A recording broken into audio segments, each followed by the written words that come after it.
Me? I'm Sammy, of Sammy and Pauline, the Wasteland's most dangerous and notorious criminal duo.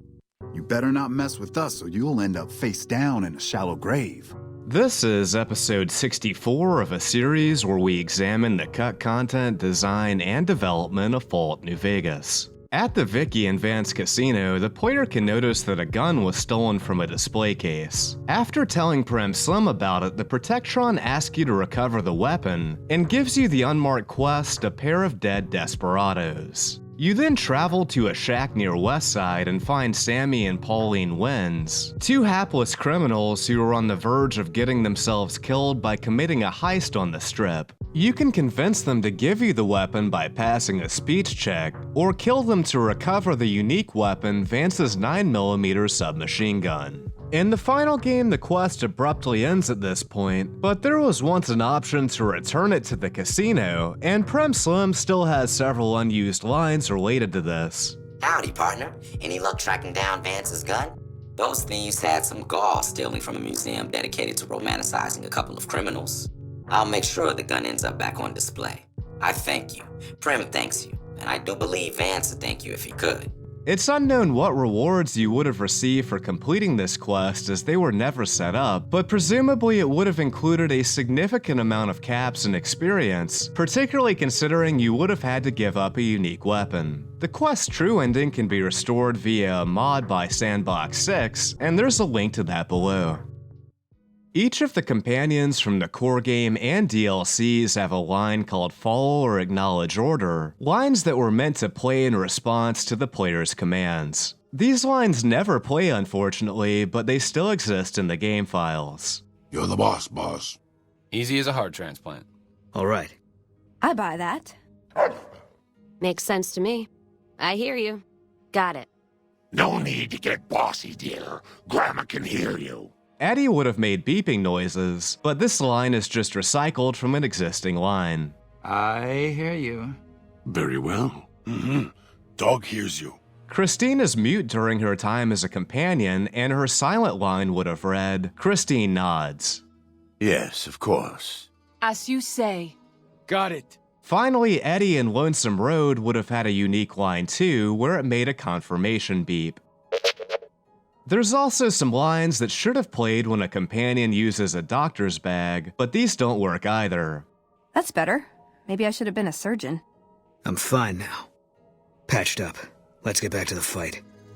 Will the medical wonders of the post-apocalyptic world never cease? Good as new. Didn't even leave a scar. All stitched up. Prefer a shot of whiskey, but... There. Now my limbs should stay attached for a while longer. That should fix the damage. Interestingly, Raoul's next line seems to be about using Med-X rather than a doctor's bag. No other characters have lines about Med-X, but perhaps they considered additional lines for various chem usage as well. That makes me feel young again. Nah, wait. That's just the Med-X talking. Grandma's feeling much better now. No, that's much nicer. Better than a long hot soak in an oatmeal bath. Yeah, that's the sweet stuff. Better. Physician, heal thyself. Christine's line would have been, Christine checks herself, gives the thumbs up. There. Hopefully it won't fall off now. Now that's good medicine. This is much more effective than I expected. If I only had more of this medicine to share with the tribe. Thankfully, these lines can be restored by a mod by Panzerman, and you can find a link to that below. In a Twitter post, Josh Sawyer revealed another cut perk idea. One of the perks I'm bummed we didn't get to implement was Prime Time, which honestly would only work well if the Pip-Boy showed you AP information. Otherwise, you'd have to rely on meta. It would have rounded the AP cost for a weapon down to the nearest prime number. The intent was for players to combine it with Math Wrath for absurd AP reduction in the right circumstances. This was a really cool perk concept that could have led to some awesome VATS-based character builds. Hopefully we'll see this restored one day by the modding community, but it hasn't happened yet. Dead Money introduced the Junk Rounds perk, which allows you to craft ammunition from a tin can, scrap metal, and bullet casings. All of these crafting materials only yield a single round though, making it one of the worst perks in the entire game. In fact, you can actually buy more ammo by selling the crafting materials than you can make using the perk. However, this perk originally functioned differently earlier in development. The perk once created a unique ammo variant fittingly called Junk, and it would have been abbreviated as J&K. This is still mentioned in the crafting menu even though it makes normal ammo. There are still unused junk ammo types for every bullet-firing weapon in the game, and interestingly it would have allowed the player to create 12.7mm and 22 long rifle rounds, something the final perk doesn't allow. Each junk round would have dealt 25% less damage and would have degraded weapon condition 50% faster. Given that these junk bullets were less effective, I suspect you would have been able to craft multiple rounds from the same materials, making it an overall better perk than how it appears in-game. My specialty is a rad scorpion venom casserole. It's more appetizing than it sounds.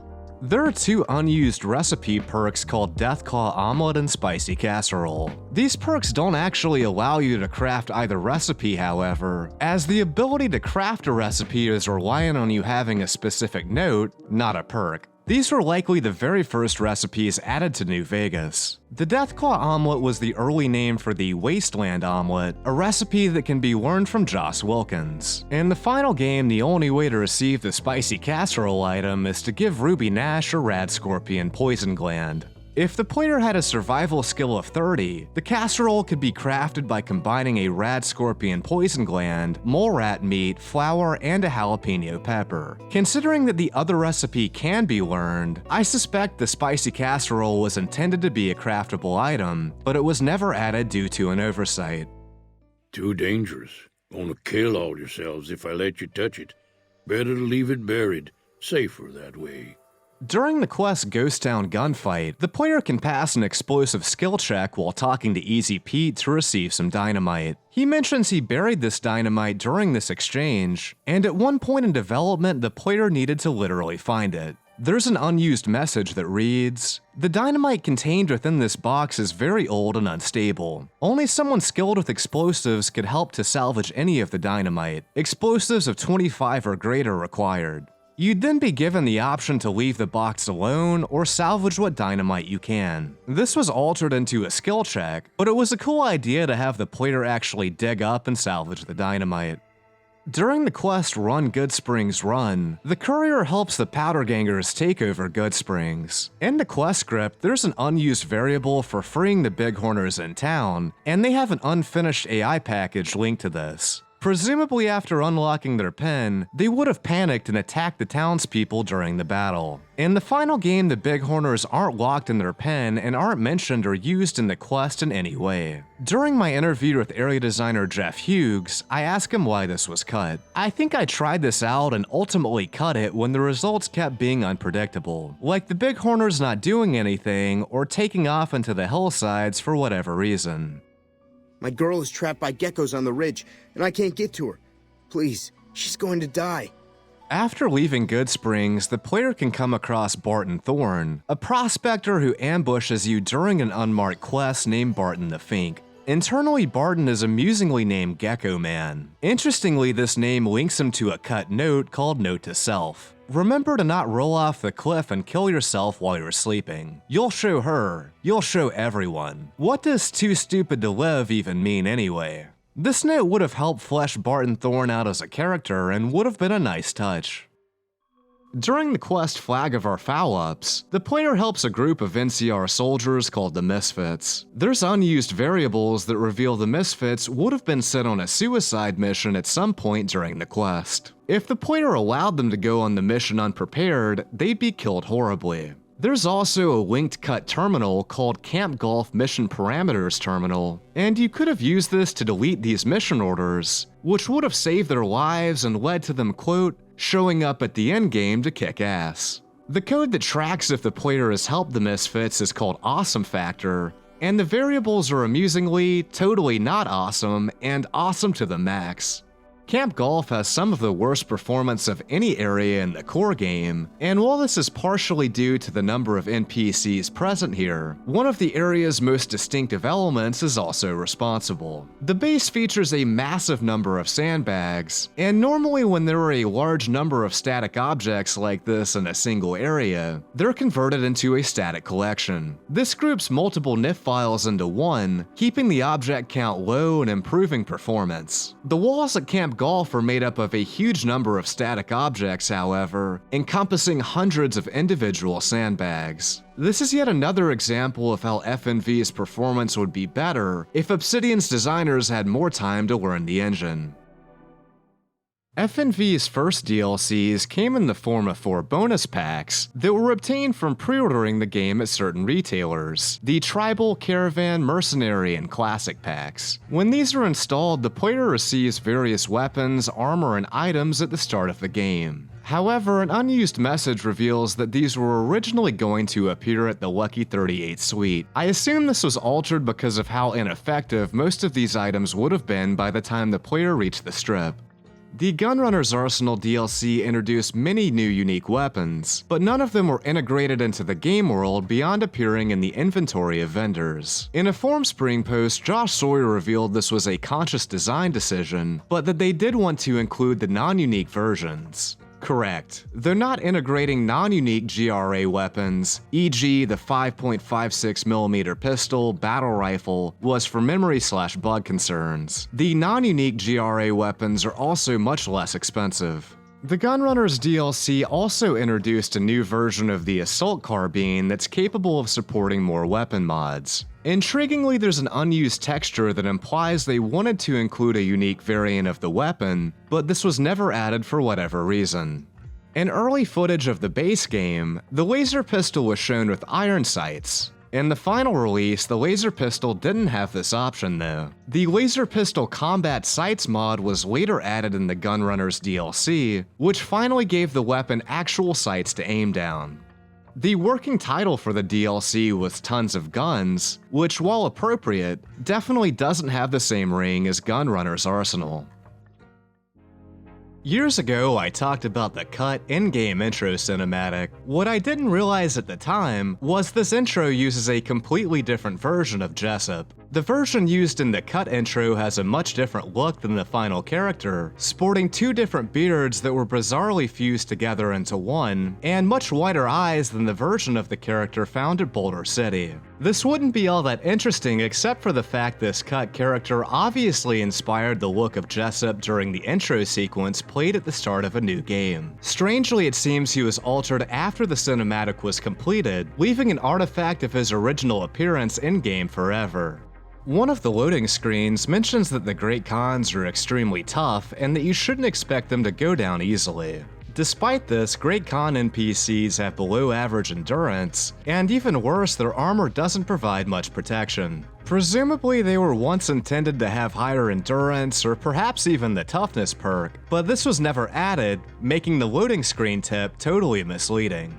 One of the ending slides depicts a Great Khan wearing gloves that match his outfit, but none of the NPCs in the faction actually have them in the final game. Some of their armor icons and their faction reputation icons still depict these gloves, and must have been made before they were cut.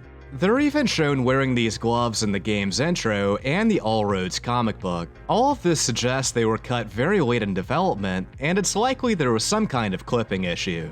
In one of the Great Khan's ending slides, Carl is strangely Caucasian. I'm guessing his race was later changed to African American because of his voice actor, similar to what happened to Ambassador Crocker. For much of FNV's development, they used the same audio system as Fallout 3 and Morrowind as a placeholder, but Obsidian saw an opportunity to create something much grander. The New Vegas GEC has a tab called Media Location Controller, a complex system that plays different ambient music depending on several different variables. For instance, songs can be set to locations, so one track will play while you're hanging out in Freeside, and another will play while you're on the Strip. Audio can be set up for different times as well, so some tracks can be set up for during the day and others for night. Different music can also be set to play when you get into combat in a location, while suspenseful tracks can be played while you're sneaking around an area and are in danger of being discovered. This battle music can then be configured to transition back to location music when combat ends. There's also sections for ally, friend, neutral, and enemy, and music should change depending on your reputation to the faction that controls it. This is reliant on the conditional faction, a setting that determines which faction controls an area, but very few conditional factions are actually set up. It seems this system was implemented so late in the project that the reputation aspect of the music system is used in less than 20 areas in the final game, and are mainly used in NCR and Legion settlements. In theory, this system should be a subtle, awesome element that deserves more recognition. In practice, however, a bug causes faction relation music sets to never play, meaning that all of the work on the reputation tracks was essentially for nothing. The JIP NVSE mod fixes that bug though, and there's a link to that below. Reputation music is set up for the NCR embassy, but an audio marker was never placed, meaning it wouldn't work here even if the system wasn't bugged. It's also strangely used at the Highway 95 Vipers encampment, but since you're always hostile to the Vipers, it doesn't make sense for it to be set up here. There's even a conditional faction that was specifically made for the Vipers, which makes no sense at all unless you could once have a reputation with the faction, but there's no other evidence that suggests the Vipers were ever going to be anything but generic raiders. In the episode on the Fiends content, I mentioned a cut armor set that would have made the player friendly to the Fiends, and perhaps this is a remnant of that idea.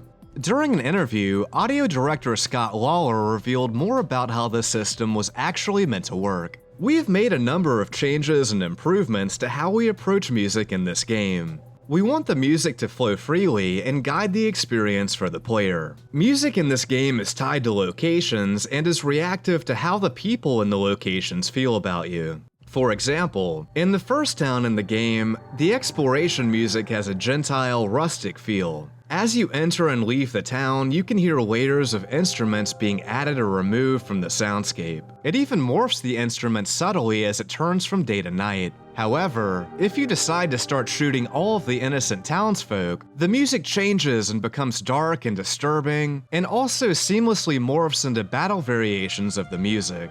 The goal of the music in FNV is to score the experience the player is having. If you are playing as a morally corrupt character, the music should reflect that with a dark, menacing score. If you ally with certain factions over others, the music in their camps and locations will reflect their attitudes towards you. As I had said before, I am a fan of the small details in sound, and these changes in music should deeply affect the experience for the player without them ever realizing it. Some of these changes would have made Fallout New Vegas into an even better game. Ultimately though, all of this was left on the cutting room floor.